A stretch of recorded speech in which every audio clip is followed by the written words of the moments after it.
Mari adik kita lanjutkan pembicaraan kita mengenai pokok bahasan dinamika khusus untuk jenis-jenis gaya untuk sub pokok bahasan gaya gesekan. Mudah-mudahan saya jumpai dalam keadaan sehat. Assalamualaikum warahmatullahi wabarakatuh. Salam sejahtera untuk kita semua. Om Swastiastu. Nama budaya, salam kebajikan, rahayu. Di pada khusus sub ini saya membahas tentang gesekan untuk nanti melihat contoh soal-soal yang lebih kompleks berkaitan dengan hukum kedua Newton. Selamat menyimak. Baik, kita lanjutkan sesuai dengan sub pokok bahasan yaitu tentang gaya gesekan, notasinya F kecil, satuannya Newton. Jadi, tadi bisa lihat di situ sesuai dengan waktu belajar gaya normal sebelumnya. Jadi, berat benda selalu menuju pusat bumi. Kemudian gaya normal tinggal lurus bidang. Nah, gaya yang bekerja F itu arahnya ke kiri. Kita lihat penjelasannya, gaya yang muncul jika permukaan dua benda bersentuhan. Arahnya berlawanan arah dengan arah kecenderungan gerakan benda.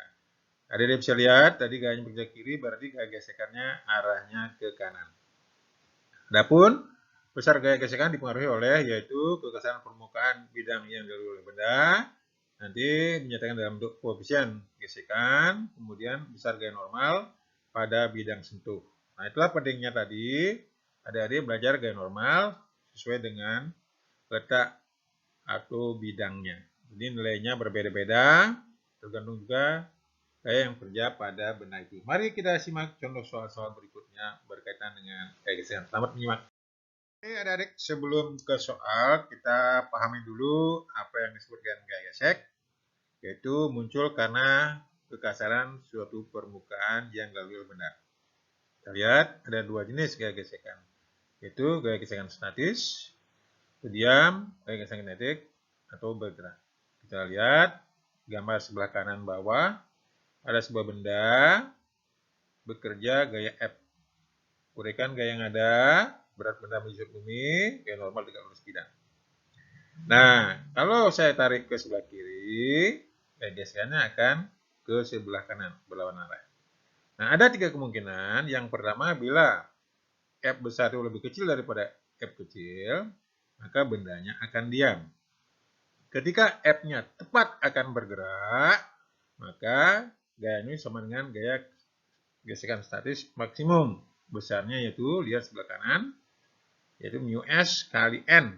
Di mana N itulah besar gaya normal, mu S itu adalah koefisien gesekan statis. Di mana N nanti tergantung daripada bendanya berada di mana. Demikian pula gayanya bekerja bagaimana. Nah, yang ketiga, bila F-nya lebih besar daripada Fs, maka muncullah yang sebelah kiri. Bendanya bergerak, maka Fs akan digantikan oleh Fk, besarnya mu k kali N. Di mana mu k itu adalah koefisien gesekan kinetik. Nah, keduanya rumus Fk dan S sama-sama muat gaya normal.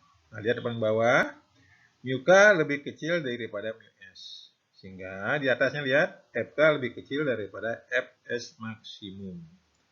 Jadi, ketika nanti bendanya sudah bergerak, maka nanti hukum kedua Newton akan menjadi A sama dengan sigma F per sigma M. Jadi nanti gayanya yang di kiri akan menjadi yaitu F min Fk sama dengan M kali A. Di mana Fk itu adalah mu k kali N. Di mana N-nya nanti harus ada dicari dulu sesuai dengan letak bendanya. Jadi begitu adik-adik, mu S itulah koefisien gesekan statis, mu k koefisien gesekan kinetis. Mari kita lihat contoh berikut untuk meningkatkan pemahaman tentang gaya gesekan. Selamat.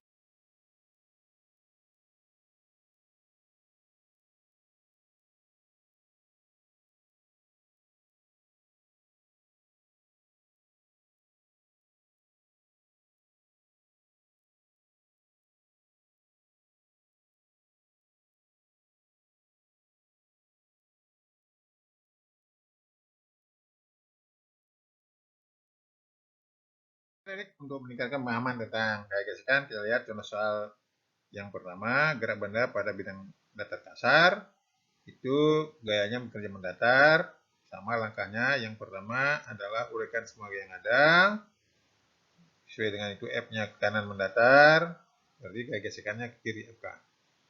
Nah, bidangnya datar, berarti berat benda masuk bumi, ke normalnya ke atas. Otomatis nanti di sini bawah sesuai dengan belajar W normal, jadi nanti gaya normalnya sama dengan W. Lihat yang di bawahnya, karena gayanya bekerja dalam arah sumbu mendatar, maka nanti pada sumbu Y-nya berada dalam keseimbangan. Sehingga N-nya nanti sama dengan W, yaitu M kali G. Sedangkan pada sumbu X harus mendatar, jadi gaya pada sumbu X yaitu F min FK sama dengan M kali A. Di mana A nanti F min FK per M. Di mana nanti FK-nya harus dicari dulu, yaitu mu kali N, di mana nanti N-nya sama dengan W. Kita lihat contoh sebelah kanan. Jadi, bila pada gambar itu massa bendanya 10 kg, F-nya 50 Newton, kemudian kebiasaan gesernya 0,2, bisa kan berapa percepatan benda dan jarak tempuh setelah 10 sekon. Jadi di situ A-nya berapa, S-nya berapa. Nah, kita cari dulu N-nya, yaitu sama dengan W, yaitu 10 kali 10, 100. FK sama dengan mu K kali N. Jadi 0,2 kali 100, jadi hasilnya adalah 20. Sehingga A-nya menjadi F min FK per M sama dengan 50 min 0,2 kali 100 per 10. Hasilnya 3 meter per sekon kuadrat. Nah, karena bendanya melembar diam, maka jarak tempuhnya S sama dengan setengah AT kuadrat. Jadi setengah kali 3 kali 10 kuadrat. Hasilnya 150 meter. Jadi begitu adik, tidak terlalu sulit. Mari kita lihat contoh soal berikutnya. Selamat menyimak.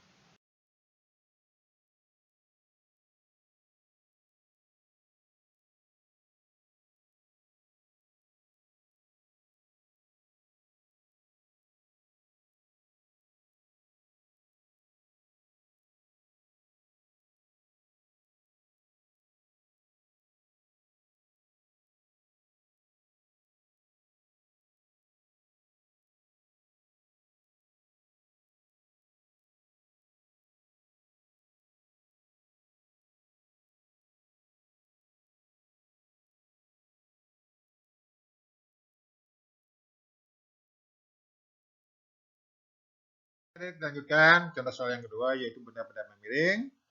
Rangkaiannya sama, uraikan semua gaya yang ada, buat sumbu X sejajar bilang miring, sumbu Y 3 lurus bilang miring. Uraikan komponen gayanya, yaitu berat benda. Ingat sebelumnya pada sumbu Y menjadi mg cos alpha, pada sumbu Y-nya mg sin alpha. Nah, karena benda ini kecenderungan berada pada sumbu X atau bidang miring, maka nanti gaya gesekannya arahnya ke atas. Anda lihat itu yang sebelah kiri, gaya bekerja pada sumbu Y, sesuai dengan yang telah kita pelajari, maka nanti otomatis N-nya sama dengan mg cos alpha. Sedangkan respon gaya pada sumbu X, karena dia bercenderung ke bawah, gaya gesekannya ke atas. Sehingga dari sigma F sama dengan M kali A, maka nanti M kali A sama dengan mg sin alpha dikurangin FK. Di mana MK itu adalah mu K kali N. Sehingga dapatkan yang di atas contoh soal itu, A sama dengan G sin alpha dikurangan mu K G cos alpha. Nah, dia ingat waktu bidang licin, A-nya cuma G sin alpha. Nah, kalau bidangnya sekarang kasar, maka akan berubah menjadi A sama dengan G sin alpha dikurangan mu K G cos alpha. Lihat dari data yang ada, masanya 5 kg, alpha-nya 37, G-nya 10. Mu K-nya 0,2. Ditanyakan FK-nya berapa, A-nya berapa. Ada lihat baris kedua dari bawah, FK mu K kali N, di mana tadi M-nya adalah mg cos alpha. Sehingga FK-nya jadi 0,2 kali 5 kali 10 kali 4 per 5. Hasilnya 8 Newton. Ingat tadi kesimpulan di atas bahwa A sama dengan G sin alpha min mu K kali G cos alpha. Masukkan angkanya. 10 kali sin 37, 3 per 5. Mu K 0,2, G 10, cos 37, 0,4 per 5. Jadi hasilnya 6 kurang 1,6, hasilnya 4,4 meter per sekon. Jadi biru adik, tidak sulit. Mari kita lanjutkan menyimak contoh soal berikutnya. Selamat.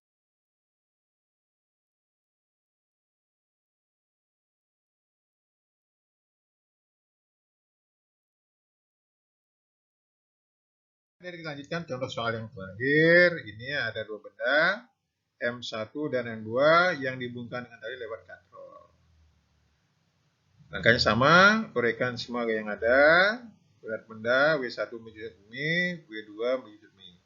Nah, karena benda satu pada bidang datar, maka R-nya nanti arahnya ke atas, sama dengan beratnya W1.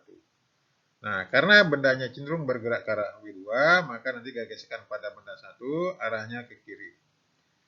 Sehingga, kalau sudah terurai semua, baru bisa kita lihat satu per satu dari sistem benda. Kita lihat sistem benda satu, yaitu sigma F1 sama dengan M1 kali A.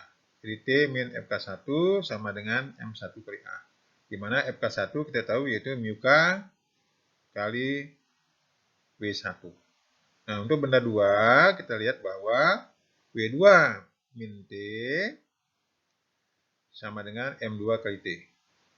Nah, ketemu persamaan 2. Kita substitusi T-nya antara 1 dan 2, ketemulah nanti percepatannya yang bawah atas itu A sama dengan W2 min FK1 per M1 tambah M2. Jadi adik cari dulu M2-nya di M2 kali G, FK1-nya mu K kali N1 atau mu K kali W1. Beda kalau nanti bidangnya licin, maka A-nya W2 per M1 tambah M2. Jadi hati-hati apakah nanti bidangnya kasar atau licin. Kita lihat dari contoh soal berikut, yaitu ada benda 2, 6 kg, benda 1, 4 kg. Di sana, mu-nya 0,2. Ditanyakan percepatan dan tegangan kali. Nah, sesuai dengan rumus yang di atas, bahwa A sama dengan W2 min FK1 per M1 tambah M2. Nah, kita cari dulu FK-nya sebelah kanan atas. FK1 mu-K kali W1. 0,2 kali 40, hasilnya 8 Newton. Kita balik ke baris kedua dari bawah, sehingga A-nya sama dengan W2 kurang FK1 per M1 tambah M2. Yaitu 60 kurang 8 per 6 tambah 4. Jadi 52 per 10. Hasilnya 5,2 meter per sekon kuadrat. Nah, untuk mencari tegangan tali, boleh pakai sistem benda 1, boleh pakai sistem benda 2. Nah, kita pakai sistem benda 1, sigma F1 sama dengan sigma M1 kali A. Jadi, T min FK1 sama dengan M1 kali A. Atau T-nya sama dengan 4 kali 5,2 ditambah 8, hasilnya 28,2 Newton. Jadi, begitu adik yang bisa saya berikan tentang jenis energi pada dinamika. Silakan coba soal berikut memberikan pemahaman. Jangan lupa komen dan subscribe. Selamat berjumpa pada materi gaya sentripetal. Sampai jumpa.